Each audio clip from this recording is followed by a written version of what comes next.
going to be using this really cool 100% cotton yarn, and I'm going to be using a size H crochet hook. The first thing you're going to learn is how to make a slip knot. So I'm right-handed, and I'm going to go ahead and hold the short end of the yarn in my left hand.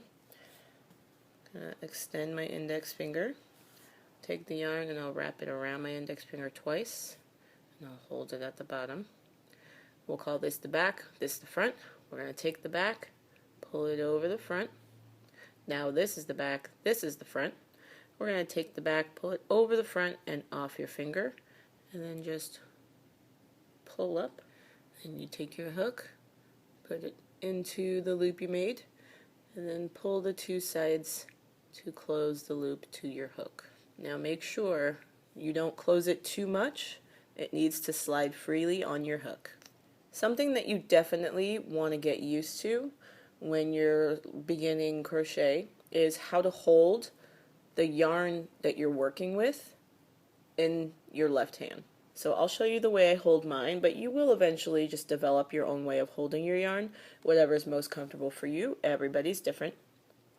So I take my pinky finger, I hook it around the yarn, lift up my two center fingers, and I take my index finger and I go underneath, and that is how I hold mine. My yarn is secure in my left hand, so I can hold on to it, and my right hand can do all of the work. So let's go ahead and get started with chaining. So go ahead and take your middle finger and your thumb from your left hand and grab just below that knot under the loop on your hook. That way you can move your right hand and not have to worry about your left hand. And first thing we do is yarn over, which means put your hook under the yarn, and you'll be like you're grabbing the yarn, and you want to pull this through the loop on your hook. So yarn over, and if you need to turn your hook downward to get it through, go ahead and do that and pull it through. Then you can take your middle finger and thumb, move it a little higher so you have a good grip on your yarn. Yarn over and pull it through the loop on your hook.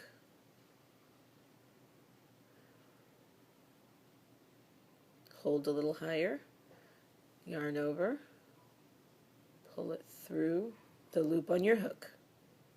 Here's a bit of a closer shot for you, so in case you have any trouble. Yarn over, pull it through the loop on your hook. Yarn over, pull it through the loop on your hook. And you see how it creates what looks like a braid? These are all the chains that you're making. So if you need to count your chains, you'll just go ahead and look for these little V's that are forming. So there's 1, 2, 3, 4, 5, 6, 7. We do not count the one that's on the hook. So now that I have 7, I'm going to go ahead and chain until I get to 20.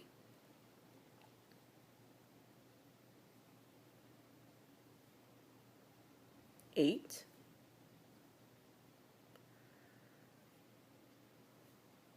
9, 10.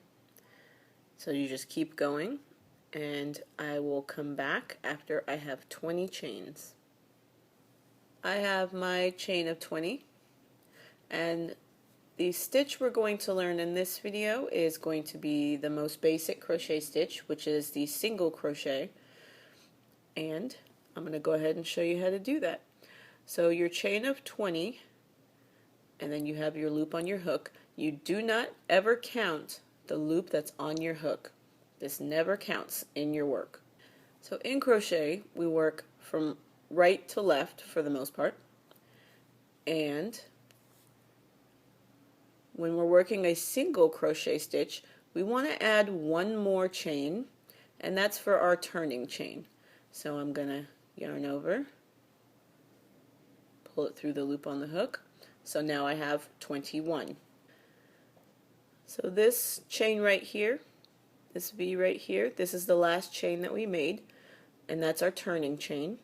We're going to skip over that one, and we're going to find our next one, which is right here.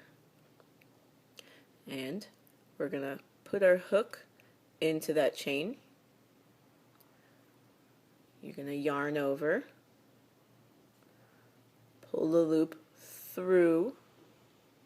Now you have 2 loops on your hook. Yarn over, pull it through both.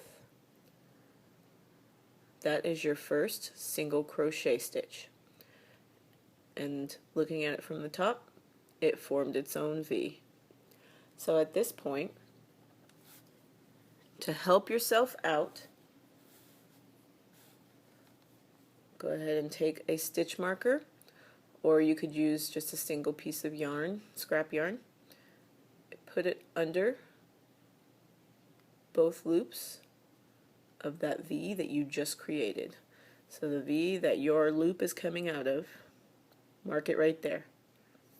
This will be very helpful when you get back to this side, because then you'll know that there's one more stitch. Don't forget to go into it. So we worked this stitch. Let's go to the next chain over. And if you have trouble finding which ones, you can look for these bumps on the top.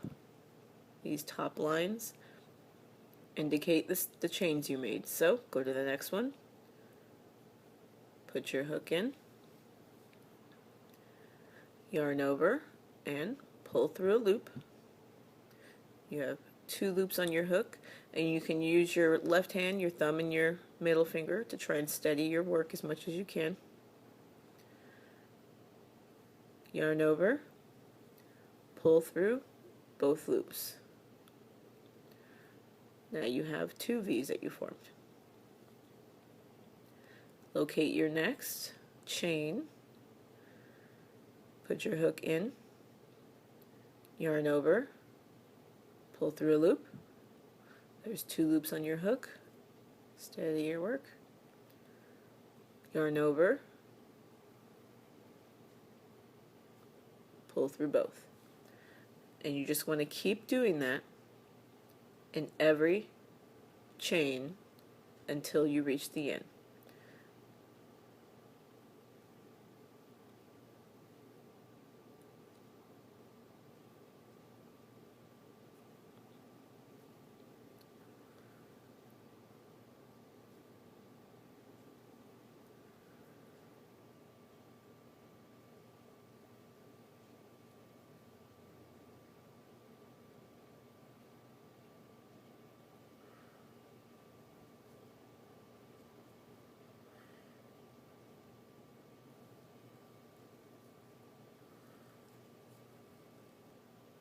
I have 2 more to do to reach the end of my row.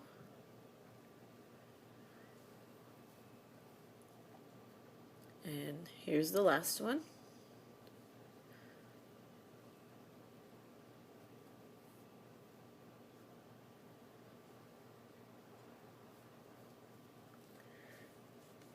And this is what you should have so far. It might look different than this.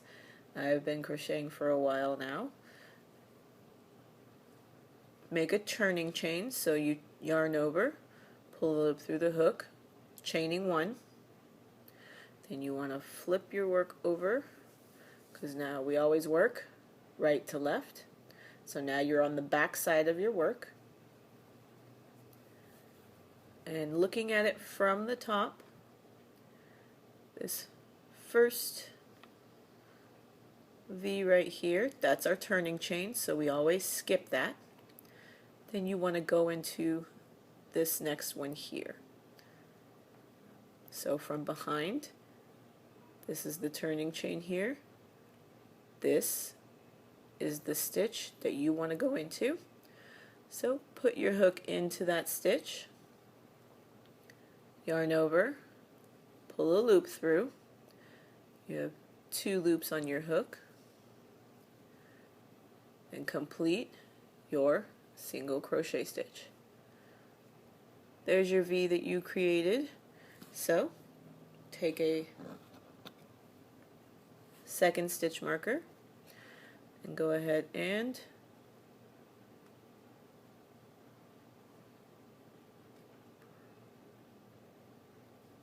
mark that. It will be very beneficial for you to know where your last stitch is, so you know that you have one more to complete if you want your work to come out straight. Now, looking at your work from the back, it can be a little difficult to know where you're supposed to put your hook in next. So if you need to, go ahead and turn it so you can see your V stitches that you have at the top, and then just look for the next V. So it'd be this one right here, and from behind it would be right here. So put your hook in, yarn over, pull up your loop, pull through both. Now if you spread the stitches open, you can also see the holes where you need to go into.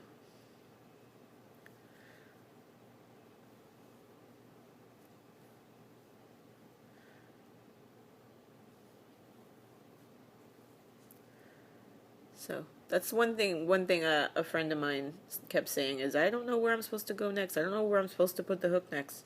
So you look for the V.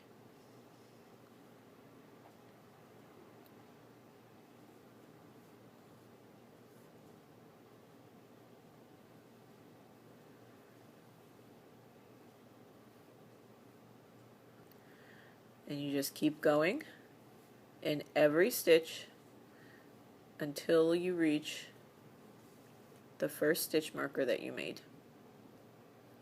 Now, a lot of people, when they're beginning crocheting, forget the last stitch, and then their work ends up getting shorter and shorter every row because they're skipping one stitch on each end.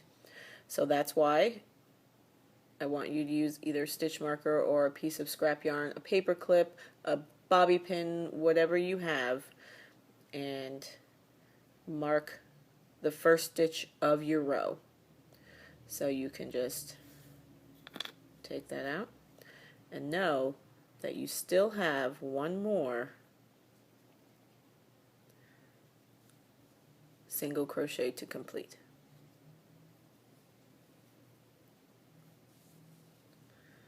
So at the end of the row, chain 1, turn your work,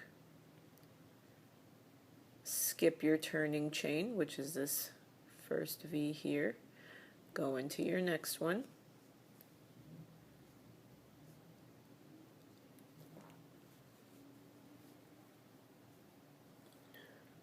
and don't forget to mark that first stitch that you made. Then you want to do one in each until you reach your next stitch marker. Always put a stitch marker in your first stitch that you make, and you should have a pretty even set of rows of single crochets. Always remember